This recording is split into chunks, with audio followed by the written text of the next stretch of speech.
Recording now. Yes, it's recording. Great. Now I wish I could see you too, or I wish you could see me too. Let me try the camera once again. If it doesn't, I will start only voice recording. It seems that you can hear me very well now. No, it doesn't work. Since the morning today, I've had problems with the connection. Since my morning classes today, I don't know if it's my home connection or the university system. I'm not sure. I have been moving from one room to another because I've had so many classes today, and I've had problems. Another message from Hazel. Can you hear me again? It's a systems problem. Yeah, I think so. Because I can log on to all the other sites, all the other websites on my computer through my home Wi-Fi connection, but then I cannot log on to our system. It's been terrible today. Anyway, I will do my best. I hope everybody is fine. Is there anybody? I hope you have no problems with you and in your family. No health problems with you and with your family? Are there any problems? I hope no. You're all fine. Okay. All right. Burak was writing. Yes, I can see you're all fine. Thank you. It's great. I will write to you. Ozan is also writing. Ozan Efe. I'm waiting.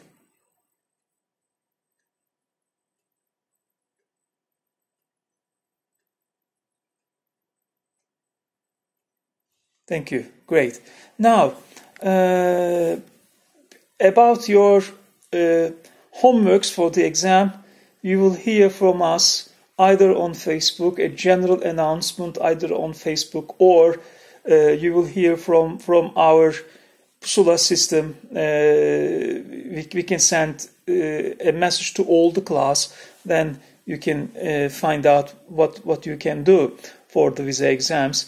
And probably we're going to announce you next week all your homeworks, because you will have exam dates for all the exams and all the homeworks to be submitted.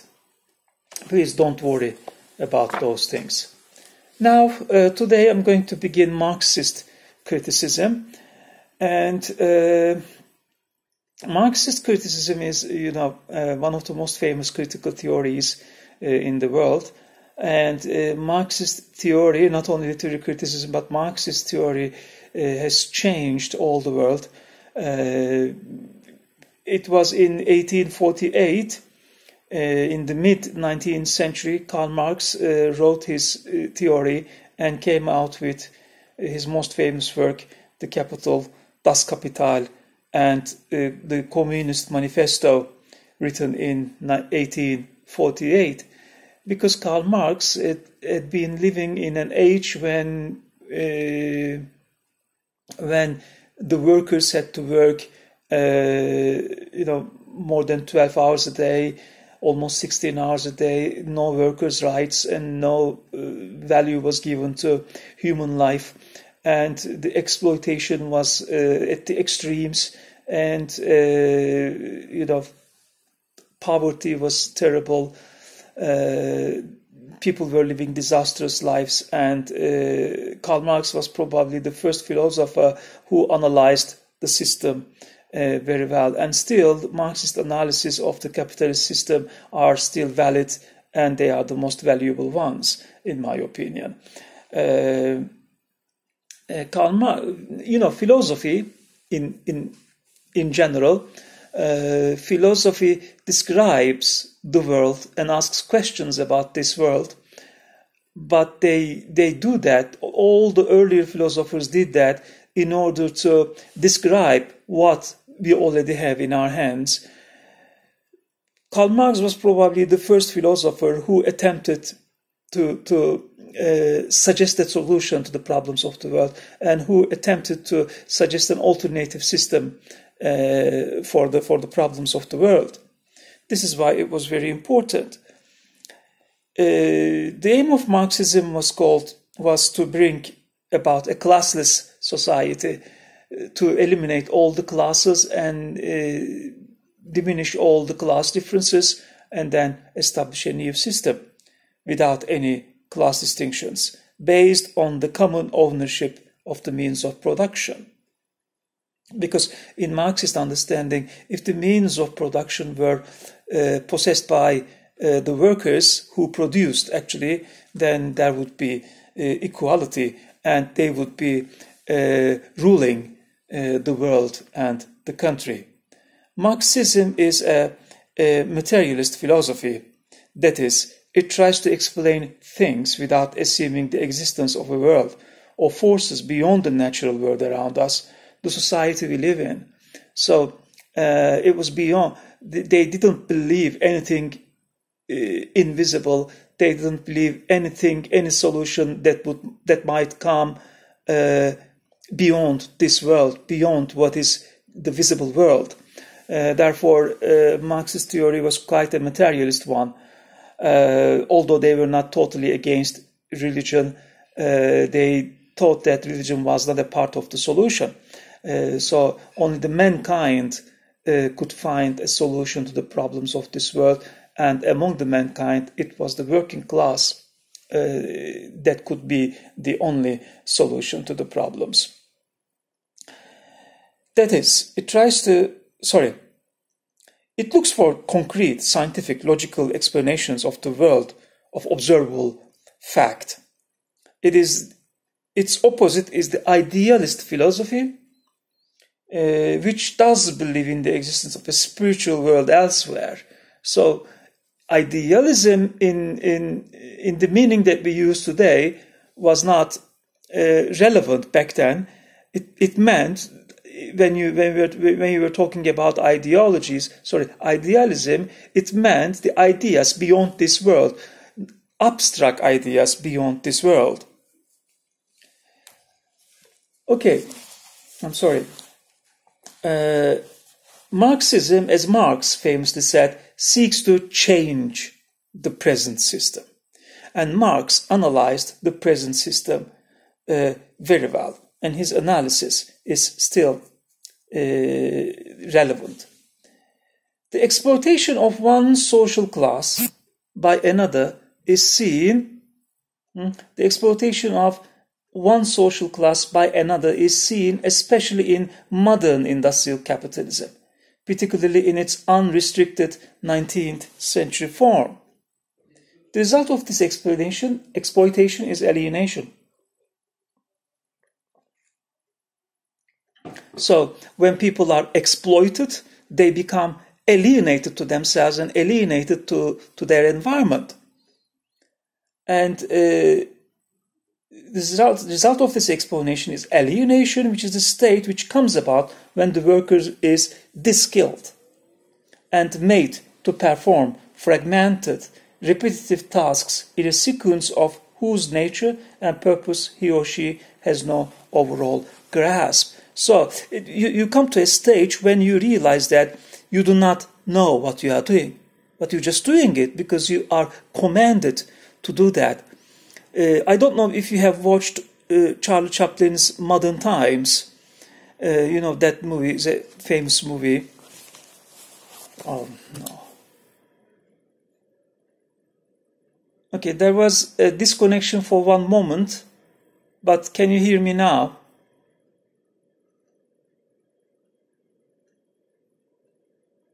Can everybody hear me now? Yes, we can. Okay, thank you. There was a disconnection for one moment, but if you can hear me now, I will continue.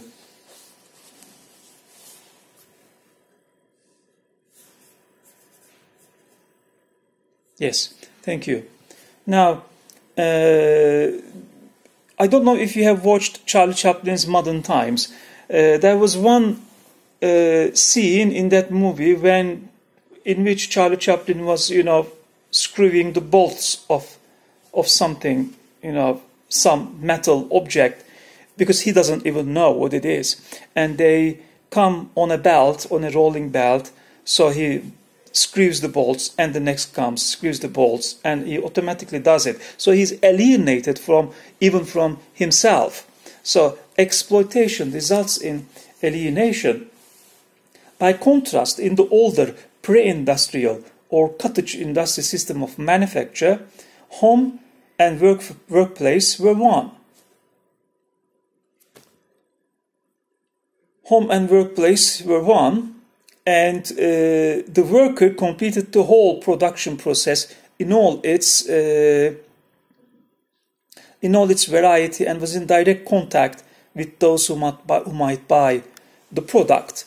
So in the pre-industrial, yes, Mustafa, I think so. There is a problem in the system this week, and we had problem yesterday and today. I think so. I had the same problem yesterday with my PhD class, and also this morning I had some problems. But anyway, I will do my best to continue now.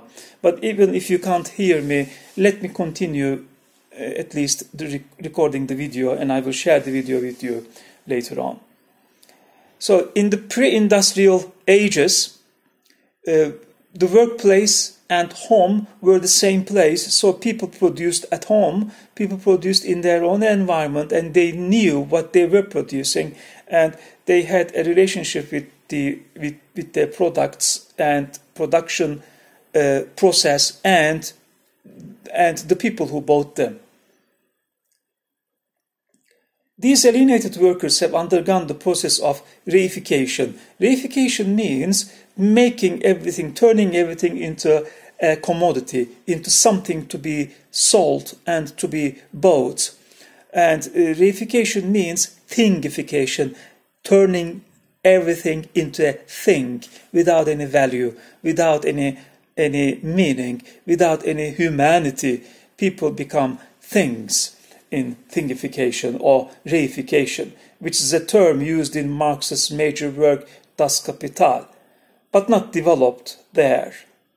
It concerns the way when capitalist goals and questions of profit and loss are paramount, workers are bereft of their full humanity and are thought of as hands or the labor force. So that, for instance, the effects of industrial closures are calculated in purely economic terms. People become things. Right. In Marxist thinking, in addition to that of the political experiences of his founders, including the work of the German philosopher Hegel, Marx was very much influenced by the German philosopher Hegel's theory of history. And Marxism also, his idea was dialectic. Hegel's idea was called dialectic. History was a dialectic concept. What does dialectic mean? Dialectic means that you have everything that happened even 1,000 years ago is influential today. So everything is related to one another historically. And there's no historical disconnection between the things. And Marxism also built upon the socialist thinking which was produced in France at the time of the French Revolution. It inverted some of the ideas of early economic theory, especially the new, and the pursuit of individual economic self-interest would bring economic and self-benefits to the whole society. So, let me talk about the simplest Marxist model called base and superstructure relationship. Base consists of the economy of a society, and the base is composed of or constructed by the relationships of production in a society. What do I mean by the relationships of production? How does that society produce its money? How does that society produce its products? Is that an agricultural society? Is that an industrial society, or is that a bureaucratic society? So base and superstructure relationship, according to Karl Marx, was that in the base there was the economy, and in the superstructure there was the culture of people. And the base, the relationships of production, influences and determines the shape of culture. For example, if you are living in an agricultural society, religious practice, for example, is easier, because in an agricultural society you live according to the sun, movements of the sun, and according to the seasons instead of according to your watch. You do not look at your watch because you don't need it, but you need the weather conditions. So you need to be in the field or in the farm very early in the morning so you can practice your morning prayer and then go. All right, and work until the sunset and do your evening prayer there, come back home and late evening prayer, late night prayer, and then go to bed very early because you need to get up before the sunrise in the morning. So in that type of agricultural system, you do not work according to the watch, but you work according to the movements of the sun. So it's more suitable and more traditional. But in an industrialized society, you have to work in shifts. And suppose that you are a factory worker working on a night shift, starting work at midnight and finishing your work midnight at 12 o'clock at midnight and finishing your work at 8 o'clock in the morning. That means how are you supposed to do your morning prayer, because you're going to sleep during the day, and how are you supposed to do your lunchtime prayer, because you will be sleeping then. So then industrialized society secularizes people inevitably. And the bureaucratic society in the same way is a more secular society. So if your base is industrial, or economic relations are industrial, then you may be more traditional. But on the other hand, if your base is constructed by the agricultural relationships, then you may be more traditional, or in a bureaucratic society you may be more secular. So the base and superstructure relationship is determinant in the Marxist theory. So the material means of production in the base, distribution and exchange constitute the base. And the superstructure, what is there in the superstructure? Which is the cultural world of ideas, art, religion, law, and so on. So the cultural law, the parties, political parties are determined by the base. The art of that society is determined by the base. The politics of that society is determined by the base. And also the music type of that society is determined by the base.